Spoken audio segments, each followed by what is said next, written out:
Y toca el turno ahora al señor viceministro, pero quería hacer un comentario así para aligerar un poco el ambiente. Ahora me encuentro como congresista y en este Parlamento, ahora llamado Congreso de la República, tengo que tener la paciencia para escuchar, tal como lo ha hecho el señor viceministro. Anteriormente me he dedicado a la lucha contra terroristas y teníamos que hacer vigilancia. Y una de nuestras frases motivadoras era: hay que hacer de la espera un arte, de la paciencia una virtud, tal como lo ha tenido nuestro viceministro. Y además, el día de mañana, 27 de febrero, cumplo 34 años de casado. Y como esposo obediente, guardo silencio y tengo que escuchar, igualito que nuestro señor viceministro. Disculpe usted la ligereza de estos comentarios, pero el micrófono a su disposición, señor, con todo respeto. Muchas gracias, congresista Miyashiro.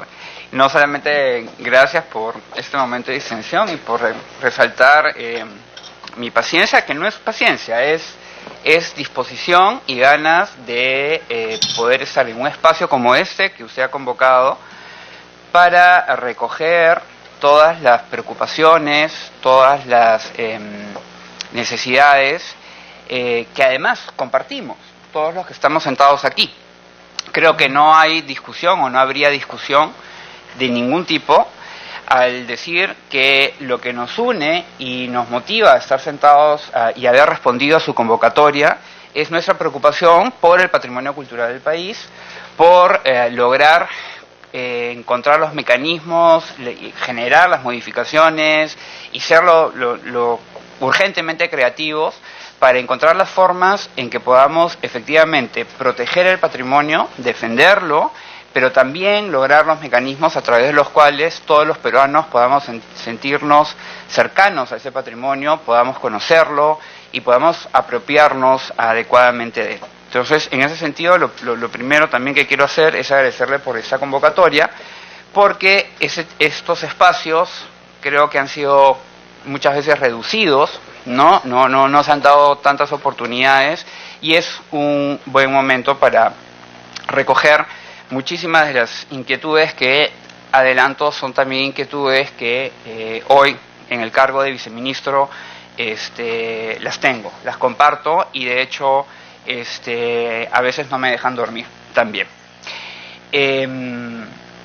Lo siguiente que quisiera mencionar es que la gestión de la cual yo formo parte, que es la gestión del ministro Rogers Valencia, es una gestión reciente, pero que desde un primer momento ha marcado muy claramente que la línea de su gestión es darle continuidad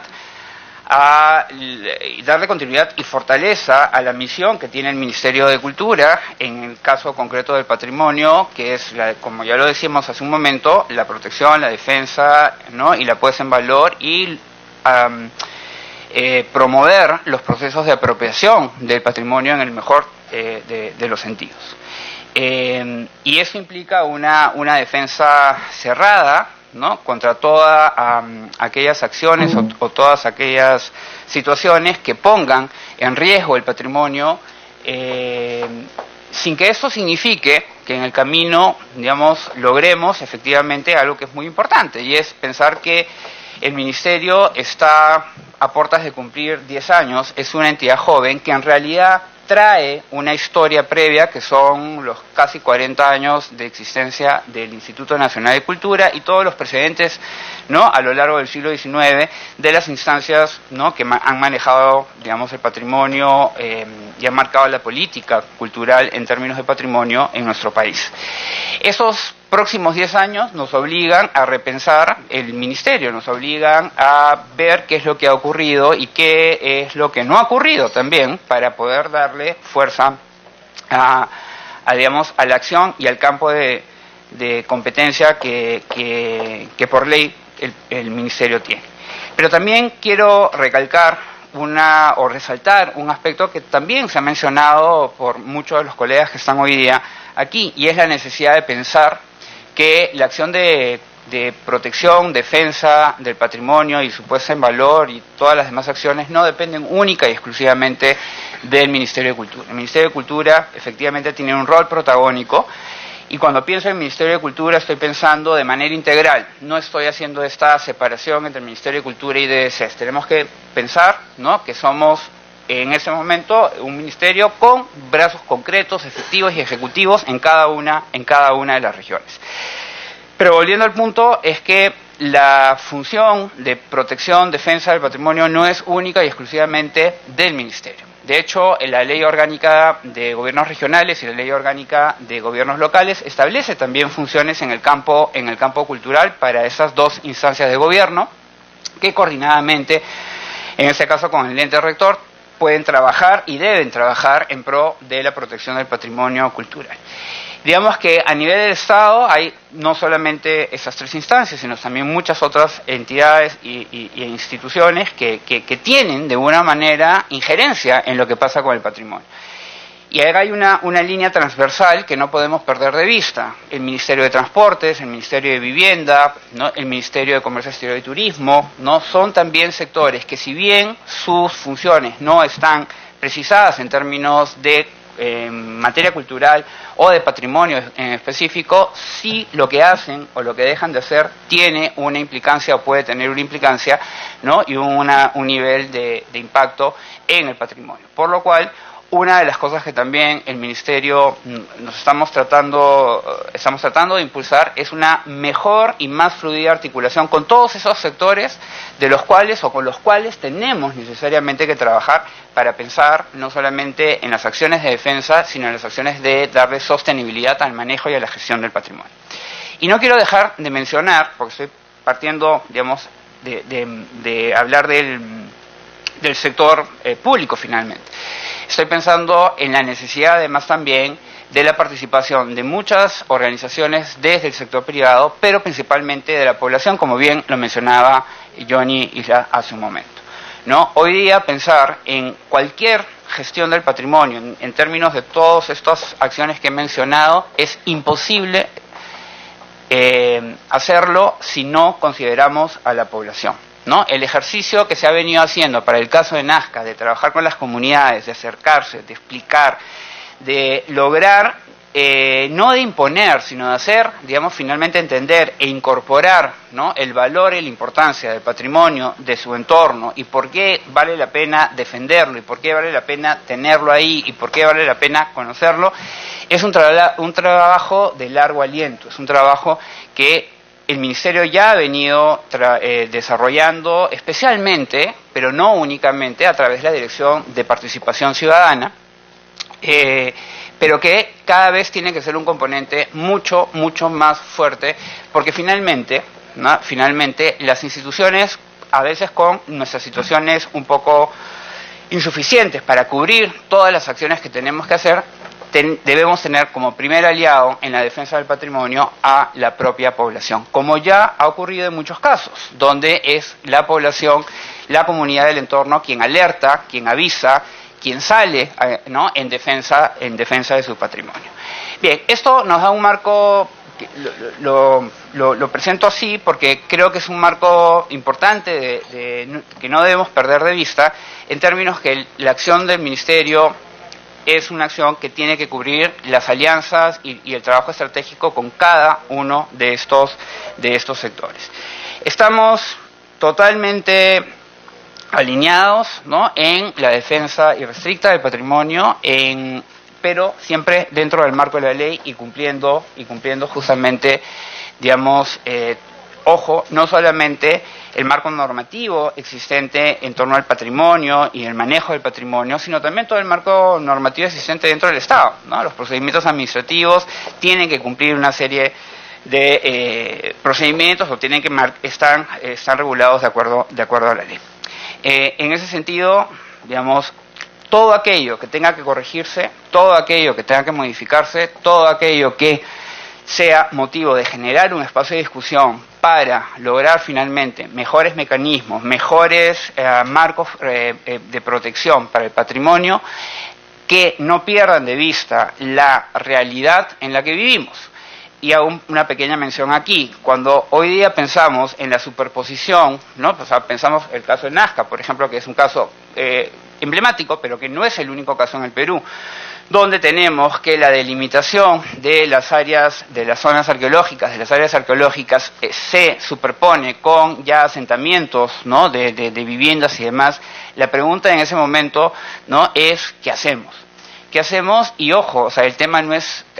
probablemente podemos esbozar un montón de respuestas como hay que desalojarlos, hay que sacarlos, pero estamos hablando de, primero, seres peruanos, estamos hablando de seres humanos, estamos hablando de gente que tiene muchísimas, a veces décadas asentados ahí, y tenemos que pensar en soluciones integrales.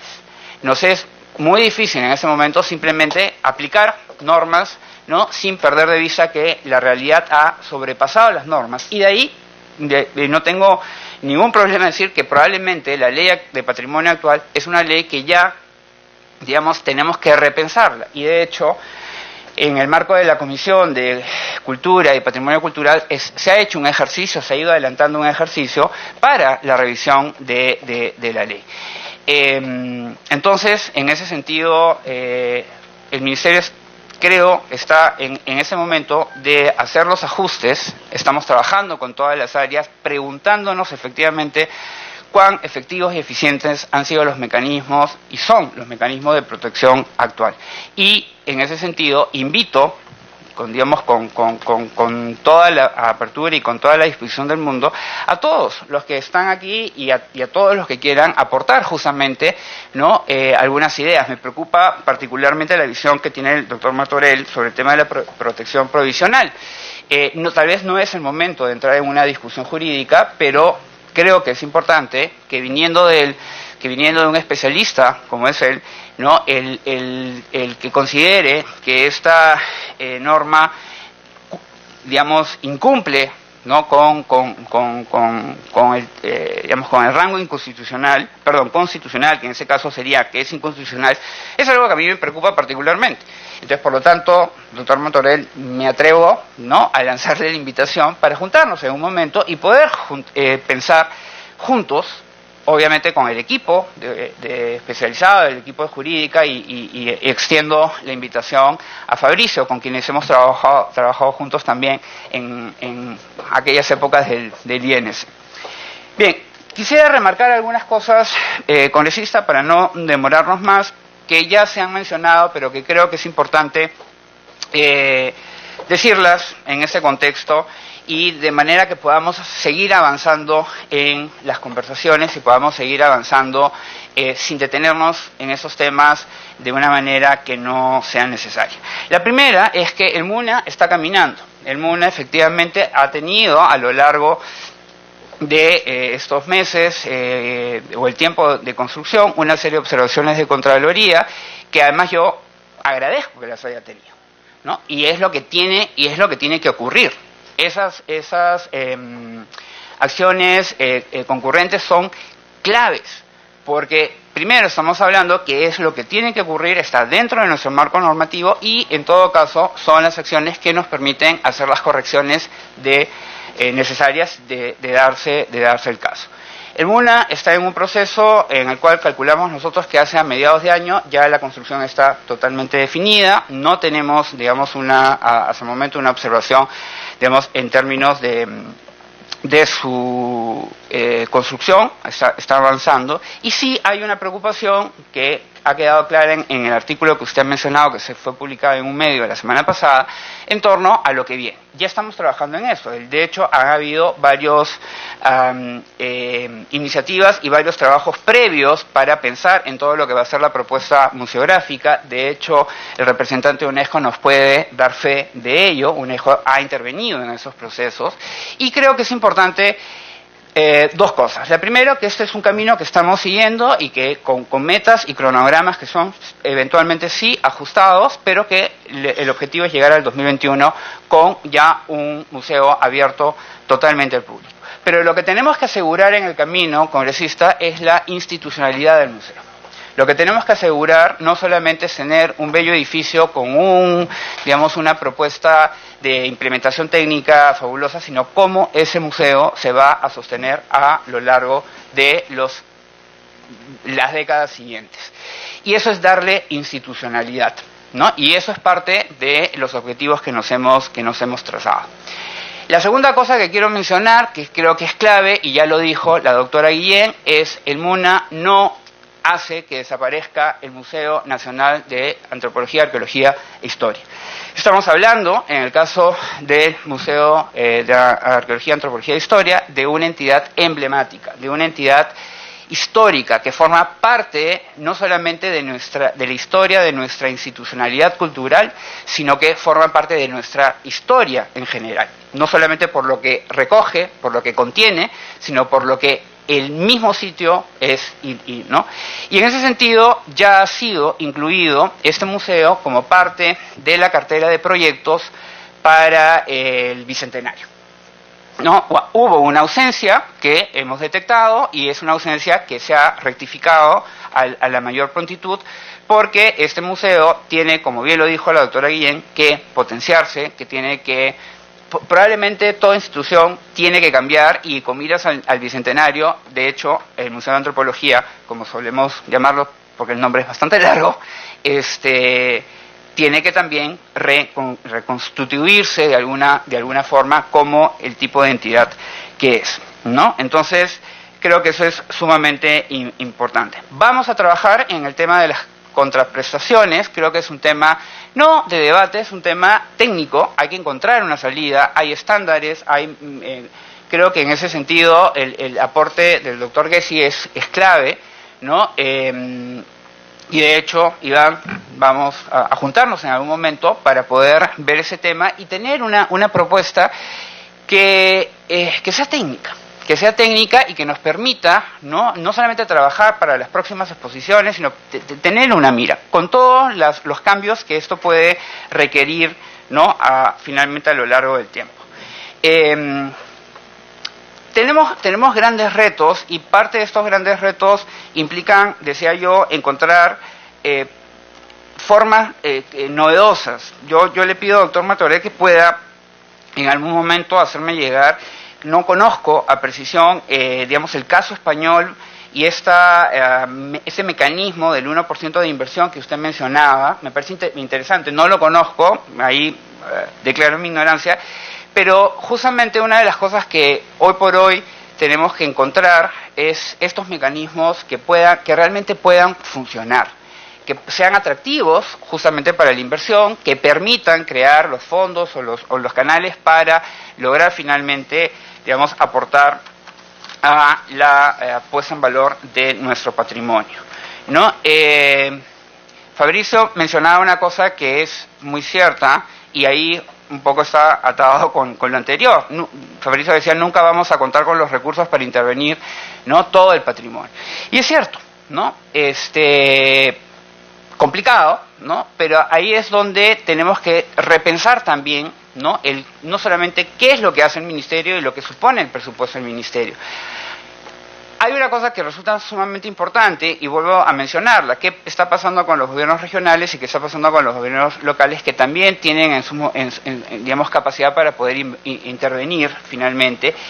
Lo que pasa es que tenemos que trabajar articuladamente. Lo que pasa es que tenemos que fortalecer justamente ese trabajo en conjunto, y especialmente, que es una meta, un reto que nos estamos imponiendo, y es fortalecer las capacidades de las DS, que bien Johnny Isla lo mencionaba hoy, tienen tanto Isla como el señor Ingente lo mencionaba.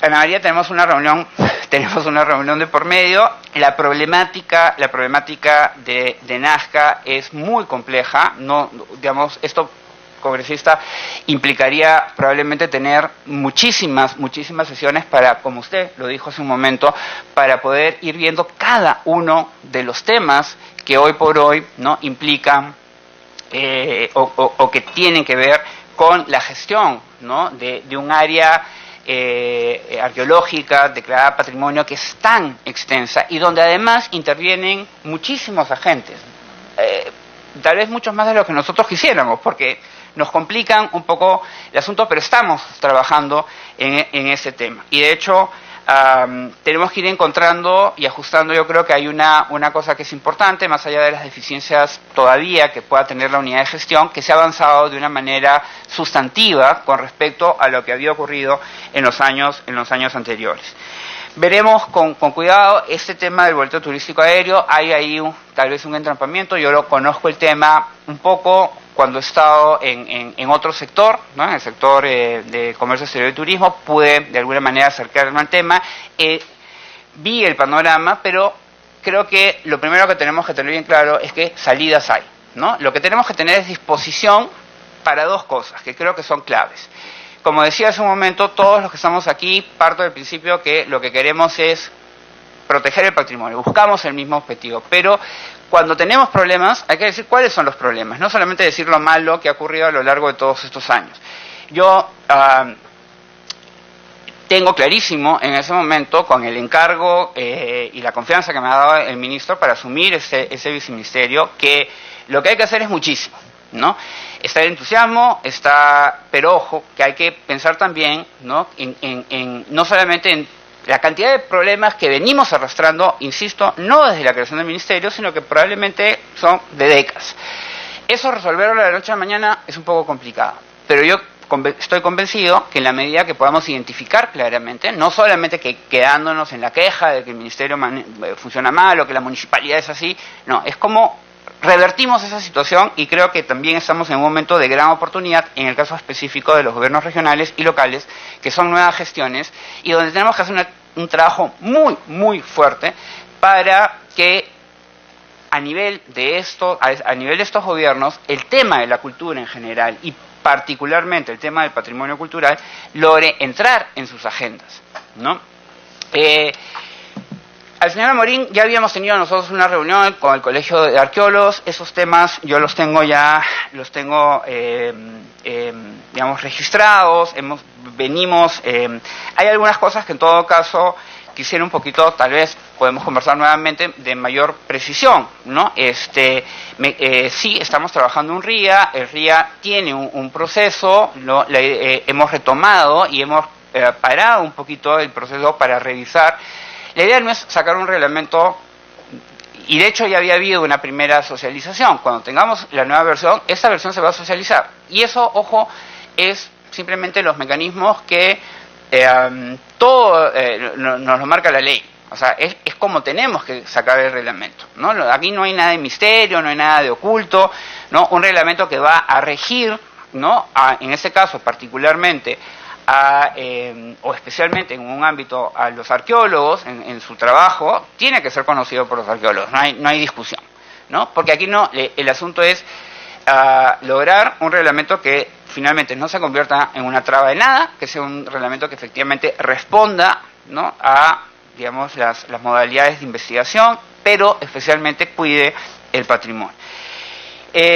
Y con respecto a las momias, para cerrar el tema, el Ministerio se ha pronunciado en varias oportunidades. El Ministerio ha hecho un trabajo que ya lo mencionaba Johnny hace un momento, y ha generado también varias comunicaciones, porque lo primero que ocurre, e informes, y lo primero que ocurre es que salvo, tengo entendido, por un momento en que las primeras momias, las más chiquitas, ¿no? fueron llevadas al ministerio y el ministerio no se quedaron ahí, ¿no? En realidad no hemos tenido acceso a las momias, no las tenemos, ¿no? Por lo menos el ministerio tengo entendido que no las ha tenido, ¿no? Tenemos la información secundaria en ese caso, digamos, ¿no? Y a partir de esa información secundaria, que evidentemente por lo que hoy día se ha mostrado es absolutamente burdo, ¿no? Lo que se está haciendo, hemos también tenido una posición.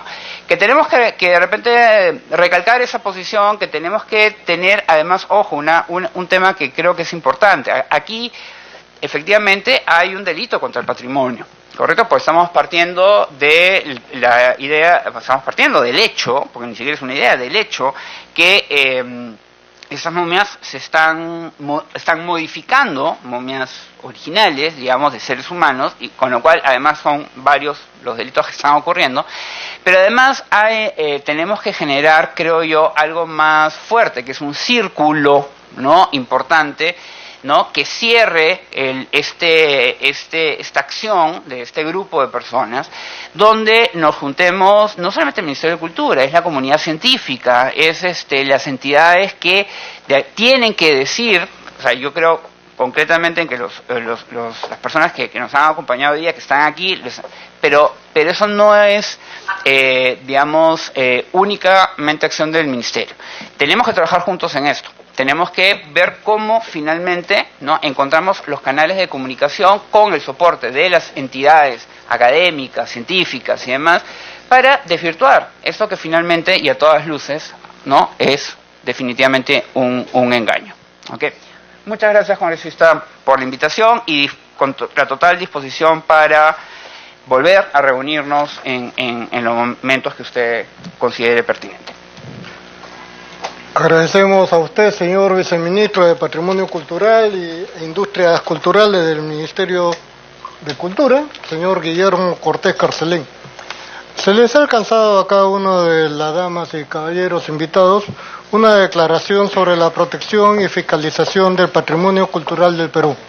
Se lo tienen a bien, está en unos términos sumamente ligeros, porque queremos establecer ese canal de comunicación para que, si a estos acuerdos se le puede agregar situaciones para coordinar tanto con el Ministerio como con la Comisión de Cultura, a la que estamos obligados también por el tema especializado que tratamos, puedan comunicarse con el despacho para poder canalizar los esfuerzos, porque lo que estamos buscando aquí, y esta reunión ha sido bajo una bandera de paz, porque lo que queremos es avisorar el futuro, ¿no?, y que el Perú mejore, más aún cuando tenemos el compromiso del bicentenario de nuestra independencia. Muchas gracias a todos y dejo a vuestra consideración si consideran la firma de la declaración. Muchas gracias. Un saludo especial, por favor, al señor Contralor General de la República. Usted ha tenido más paciencia, pero le agradecemos porque quería que tenga también una visión panorámica de diferentes profesionales, especialistas, nacionales, internacionales, sobre esta problemática de nuestro patrimonio cultural. Muchas gracias, señor Alfonso Paz. González Paz. Siendo las 13:40, dejamos por concluida esta mesa de trabajo. Gracias. Muchas gracias. Esta es la única versión de la... Ya arreglamos, hay dos personas. Sí, pero con documento de trabajo lo ponemos. Bien, acaba de concluir entonces esta mesa de trabajo convocada por el congresista Marco Miyashiro, relacionada con el fortalecimiento de los mecanismos de fiscalización del sector cultura, avances y desafíos en la protección del patrimonio cultural de la nación. Al respecto, ha señalado el congresista Marco Miyashiro que se ha repartido a los presentes, a todos los participantes de esta mesa de trabajo, una declaración sobre el compromiso de resguardar el patrimonio cultural de la nación. Esto ante la exposición de especialistas y de viceministro del sector con relación a una información falsa que se estuvo dando. Hay un delito contra el patrimonio sobre las momias que han sido modificadas, es un engaño, se ha puntualizado durante esta sesión y se ha mostrado a través de estudios realizados a las mismas. Ha señalado que se va a plantear la conformación de un grupo de trabajo para fortalecer estos mecanismos oficiales referidos al cuidado y protección del patrimonio cultural de la nación. Estará integrado por miembros de la Comisión de Cultura, como de Fiscalización y Contraloría del Congreso, respectivamente. Participaron también, además de representantes del Ministerio de Cultura, representantes también de otros sectores y especialistas en la materia y también arqueólogos. Bien, nosotros hemos culminado esta transmisión en vivo a través de Congreso Televisión. A esta hora de la tarde vamos a hacer una breve pausa y regresamos con más en Agenda Parlamentaria.